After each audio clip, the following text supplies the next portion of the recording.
મિત્રો GSRTC helper ભરતી અંતર્ગત ગમત સાથે જ્ઞાન ચેનલ દ્વારા આપ સર્વેનું હાર્દિક સ્વાગત કરું છું. તો વિદ્યાર્થી મિત્રો, આજે ખૂબ જ ઇમ્પોર્ટન્ટ ક્લાસ છે તમારો, બરાબર. જો આ ક્લાસ તમે નથી જોયો તો ઘણું બધું મિસ કરી જશો. પ્લીઝ ક્લાસ છે અને લાસ્ટ સુધી એટેન્ડ કરશો. ખૂબ જ ઇમ્પોર્ટન્ટ માહિતી છે, આની ટોટલ તમને અહીંયા મળશે. એટલે આપણે ટાઇટલ રાખ્યું છે હેલ્પર ભરતીનું સર્વૈયું. જો તમે આપણી ચેનલ પર ફર્સ્ટ ટાઈમ વિઝિટ કરતા હો તો ગમત સાથે જ્ઞાન ચેનલને લાઇક કરી દેજો, શેર કરી દેજો, સબસ્ક્રાઇબ કરી દેજો. વિદ્યાર્થી મિત્રો, આપણે ટેકનિકલ સ્પેશિયલ નામની બેન્ચ છે એ લોન્ચ કરેલી છે. એપ્લિકેશન ઉપર તમને જોવા મળશે. નીચે ડિસ્ક્રિપ્શનમાં આ એપ્લિકેશનની લિંક આપેલી છે, જ્યાં માત્ર 499 રૂપિયામાં technical special unit wise MCQ અને ટેસ્ટ છે એ તમને જોવા મળશે, બરાબર છે. ઓનલી ફોર 499 રૂપિયામાં, બરાબર છે. વિદ્યાર્થી મિત્રો, તમે આપણી ચેનલ પર ફર્સ્ટ ટાઈમ વિઝિટ કરતા હો તો ગમત સાથે જ્ઞાન ચેનલને સબસ્ક્રાઇબ કરવાનું ભૂલતા નહીં. અહીંયા ડિસ્ક્રિપ્શનમાં નીચે ટેલિગ્રામ ગ્રુપની લિંક આપેલી છે, ત્યાં તમામ ક્લાસની લિંક શેર કરવામાં આવે છે, એટલે અહીંયા ફરજિયાત જોડાઈ દેજો, બરાબર. અને આ એક ફ્રી બટન છે.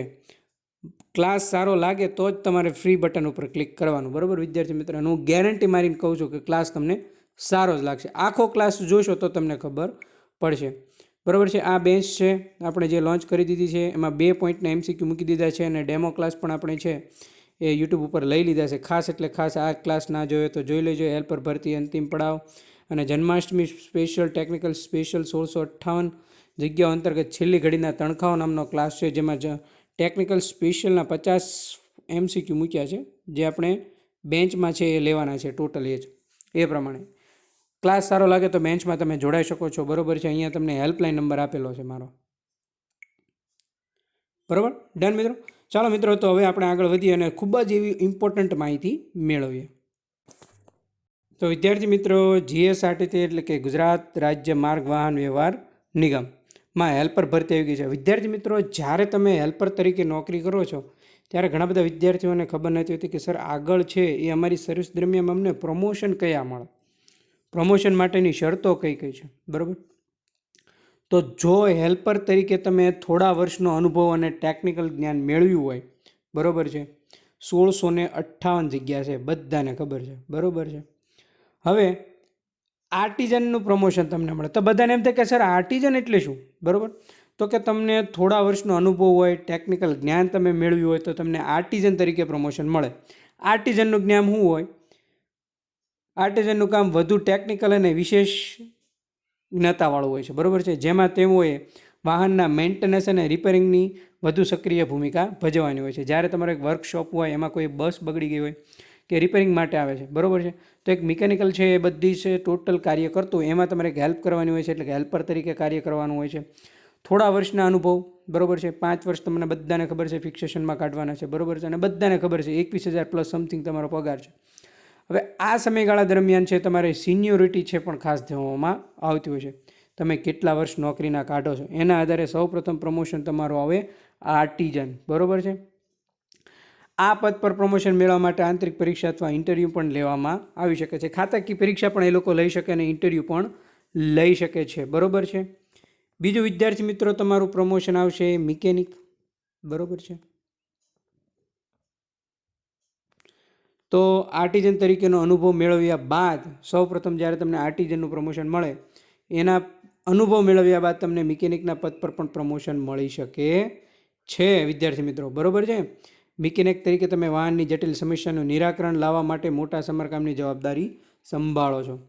જ્યારે જીએસઆરટીસી અંતર્ગત જ્યારે તમામ રૂટોની બસની ફાળવણી કરી દેવામાં આવે છે, આ સમયગાળા દરમિયાન જો કોઈ પણ ખરાબી કે પ્રોબ્લેમ ઇસ્યુ થાય એટલે સીધી જ ગાડી જે તે બસ સ્ટેન્ડ ઉપર વર્કશોપ હોય ત્યાં રિપેરિંગ માટે આવે છે, જ્યાં મિકેનિકલ તરીકે પણ કાર્ય કરવાનું હોય છે કે બસ જે આવી છે એમાં કઈ ખરાબી છે, ક્યાં ક્યાં ઇસ્યુ છે, ક્યાં ક્યાં પ્રોબ્લેમ છે, હેલ્પર છે એ તમને મદદ કરતા હોય છે, બરાબર છે. એમાં તમને એન્ટિઝન તરીકે જ્યારે પ્રમોશન આર્ટિઝન તરીકેનું મળે, આર્ટિઝનનું પ્રમોશન મળ્યા બાદ તમને મિકેનિકલનું પ્રમોશન પણ મળી શકે છે. ત્યારબાદ વિદ્યાર્થી મિત્રો આવશે ફોરમેન, બરાબર છે. ફોરમેનનું પ્રમોશન છે એ પણ તમને મળી શકે છે વિદ્યાર્થી મિત્રો. ખાસ એટલે ખાસ ઇમ્પોર્ટન્ટ કહી શકાય, બરાબર છે. આર્ટિઝન, મિકેનિક અને ફોરમેન. ફોરમેનમાં શું છે વિદ્યાર્થી મિત્રો? મિકેનિક તરીકે જ્યારે તમે લાંબા સમય સુધી કાર્ય કરો છો ત્યારે તમને ફોરમેન તરીકે છે એ પ્રમોશન મળે છે. આ એક સુપરવાઇઝરનું પદ ગણાય. ફોરમેનનું પદ છે ને એક સુપરવાઇઝર. જેટલા પણ આર્ટિઝન, મિકેનિકલ હેલ્પરો બધા જે કામ કરતા હોય એના પર તમારે એક નિરીક્ષણ રાખવાનું હોય છે, સંચાલન કરવાનું હોય છે, બરાબર છે. એટલે એને સુપરવાઇઝર તરીકેનું પદ પણ કહેવામાં આવે છે. ફોરમેન તરીકે જે વર્કશોપ હોય એનું સંચાલન કરવાનું આવે છે, સ્ટાફ હોય એની ફાળવણી કરવાની આવે છે, બરાબર છે. અને કાર્યની ગુણવત્તા છે એની જાળવવાની જવાબદારી પણ નિભાવવી પડે છે, બરાબર છે. એટલે ખાસ યાદ રાખજો, આર્ટિઝન, મિકેનિકલ અને ફોરમેન આ ત્રણ એના છે એ પ્રમોશન પદ કહી શકાય હેલ્પર તરીકેના.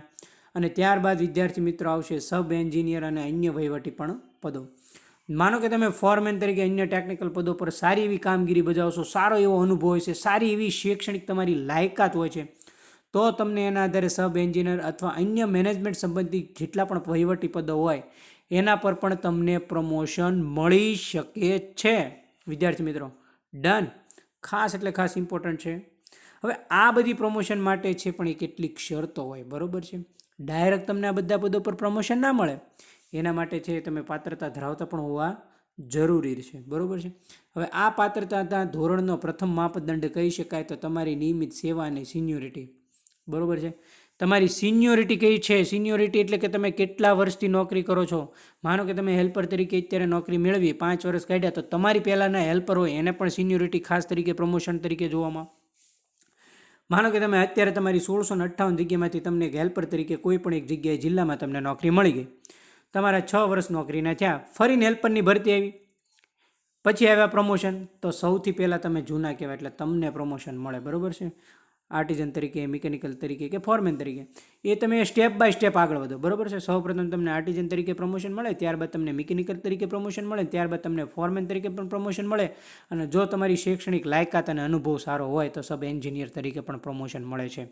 પણ આ બધી શરતોનું પાત્રતાનો માપદંડ કહી શકાય તમારી નિયમિત સેવા છે, ધ્યાને રહેવામાં આવે. તમે કેટલા વર્ષ નોકરીના કાર્ય છે એ પણ ધ્યાને રહેવામાં આવે, અને તમારી કાર્ય કરવાની ક્ષમતા અને પ્રદર્શન કેવું છે એ પણ ધ્યાને લેવામાં આવે છે, કે તમે કઈ રીતે કાર્ય કરો છો, સારું કાર્ય કરો છો, કામની ગુણવત્તા કેવી છે, કામ પ્રત્યે તમારી નિષ્ઠા કેવી છે, તમારા કામનું મૂલ્યાંકન કરવામાં આવે છે. આ બે બાબતો ખાસ એટલે ખાસ ધ્યાનમાં રાખજો તમે. આ તમે જ્યારે હેલ્પર તરીકે પોસ્ટ ઉપર જશો ત્યારે તમને ક્યાંક ને ક્યાંક છે એ આ બાબત તમને ઉપયોગી નીવડશે, 110% હું ગેરંટી આપું છું. ડન. ત્યારબાદ વિદ્યાર્થી મિત્રો આવશે આંતરિક પરીક્ષા. હવે કેટલાક પ્રમોશન માટે અમુક એવા પ્રમોશન હોય એના માટે છે જીએસઆરટીસી નિગમ દ્વારા આંતરિક પરીક્ષા અને ટેકનિકલ ઇન્ટરવ્યૂ પણ લેવામાં આવતા હોય છે, બરાબર છે. હવે વિદ્યાર્થી મિત્રો તમે આઈટીઆઈ અંતર્ગત છે એ વિવિધ પ્રકારની લાયકાત મેળવી છે. હવે તમારી ખાસ તો શૈક્ષણિક લાયકાત છે ઉચ્ચ ટેકનિકલ અને મેનેજમેન્ટના પદો માટે છે એ જોવામાં આવતી હોય છે, બરાબર છે. ડન. આપણે જેમ કે જોયું સબ એન્જિનિયરનું પદ, તો એના માટે તમારી પાસે ઉચ્ચ ટેકનિકલ અને મેનેજમેન્ટના પદો માટે છે એ શૈક્ષણિક લાયકાત છે એ તમારી જોવામાં આવતી હોય છે, વિદ્યાર્થી મિત્રો. ખાસ એટલે ખાસ યાદ રાખજો. તો જીએસઆરટીસી હેલ્પર અંતર્ગત જ્યારે તમારે નોકરીના વર્ષ કાઢશો તમે અમુક, બરાબર છે, ત્યારબાદ તમને સૌપ્રથમ તો આર્ટિઝનનું પ્રમોશન મળશે. આર્ટિઝનના પ્રમોશન મળ્યા બાદ તમને મિકેનિકલનું પ્રમોશન મળશે.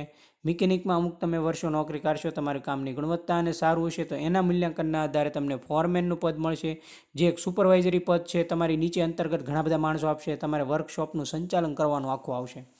ડન.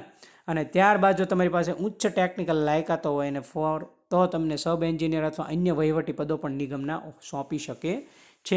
પણ એના માટે તમે પાત્રતા ધરાવતા હોવા જોઈએ. અમુક ઉચ્ચ ટેકનિકલ પદો માટે તમારું પરીક્ષા લેવામાં આવતી હોય, એ પણ તમારે ખાતાકીય પરીક્ષા પાસ કરવાની હોય, ત્યારબાદ એના ઇન્ટરવ્યૂ પણ ક્લિયર કરવાના હોય છે. ડન. અને ત્યારબાદ છે એ તમારી કામગીરીનું મૂલ્યાંકન પણ થતું હોય છે, તમારી સિનિયોરિટી ધ્યાને લેવામાં આવતી હોય છે, તમારી નિયમિત સેવા તમારે ધ્યાને લેવામાં આવતી હોય, તમારા કાર્યનું પ્રદર્શન અને ક્ષમતા છે એ પણ ધ્યાને લેવામાં આવતી હોય છે. ડન. ઓકે વિદ્યાર્થી મિત્રો, કેવો લાગ્યો વિદ્યાર્થી મિત્રો ક્લાસ? આશા રાખું છું કે આ ક્લાસ તમને ખૂબ જ ઉપયોગી નીવડશે. હજી ઘણી બધી માહિતી છે, ટોટલ માહિતી આપણે આપીશું, બરાબર છે. પણ એના માટે તમારે શું કરવાનું છે વિદ્યાર્થી મિત્રો? આ એક ફ્રી બટન છે, એના પર ક્લિક કરો અને નીચે ડિસ્ક્રિપ્શનમાં ટેલિગ્રામ ગ્રુપની લિંક આપી છે, ત્યાં જોડાઈ જાઓ, બરાબર છે. કેમ કે હું ટોટલ ક્લાસની લિંક ત્યાં મૂકું છું. હવે તમને ખબર જ નહીં પડે કે ગ્રુપમાં, ઘણીવાર યુટ્યુબમાં સર્ચ કરશો તો પણ અમુક ક્લાસ નહીં જોવા મળતા હોય, બરાબર. પછી વિદ્યાર્થી મિત્રો શું કરે, આમ ફીડમાં જાય, પછી બે ક્લાસ જોવા મળે, પછી ફોન મૂકી દે. એટલે તમે ખાસ આમાં જોડાઈ જાઓ, ત્યાં ટોટલ માહિતી આપી દઈશ. અને આ એક ફ્રી બટન ઉપર ક્લિક કરી દો, બરાબર. જેના કોઈ પણ જાતના પૈસા નથી. આટલી ઇમ્પોર્ટન્ટ માહિતી મળે તો સબસ્ક્રાઇબ કરવું જરૂરી છે, હું એવું પર્સનલ માનું છું. અને તમને ક્લાસ સારો લાગે તો જ તમે સબસ્ક્રાઇબ કરજો. અને વિદ્યાર્થી મિત્રો, બેલ બટન ઉપર ક્લિક કરવાનું ભૂલતા નહીં, જેથી જલ્દી નોટિફિકેશન તમને મળી જાય. અને આ બેન્ચ ચાલુ છે, જેને જોડાવું હોય ટેકનિકલ સ્પેશિયલ બેન્ચ, બરોબર છે. એપ્લિકેશનની લિંક ડિસ્ક્રિપ્શનમાં આપી છે. મળીએ વિદ્યાર્થી મિત્રો નેક્સ્ટ લેક્ચરમાં નવા કન્ટેન્ટ અને નવી વાત સાથે. થેન્ક યુ મિત્રો, આભાર.